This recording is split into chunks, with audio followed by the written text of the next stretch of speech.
Избрани најдобрите на јавниот конкурс за избор на најеколошка компанија, најголем придонес во областа на заштитата на животната средина, најубаво уреден двор и најубав состав и цртеж на тема екологија за ученици од основните и од средните училишта.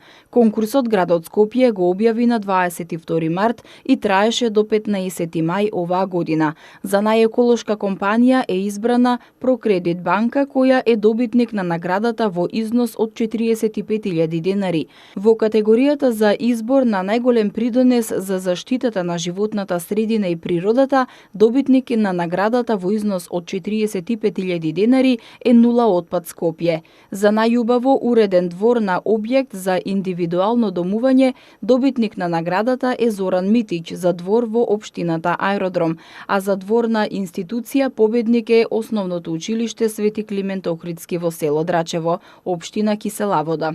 Победниците во оваа категорија ќе добијат награда во износ од по 40.000 денари. Наградата за најубав состав на тема екологија за ученици од основните училишта отиде во рацете на Татјана Јовановска, 8-1 оделение од Основното училиште Петар Попарсов. Меѓу пријавените состави од ученици од средните училишта, најубав беше составот на Христина Иванова, 4-2, Средно училиште на град Скопје Никола Карев. Двете ученички добиваат награди од по 10.000 денари.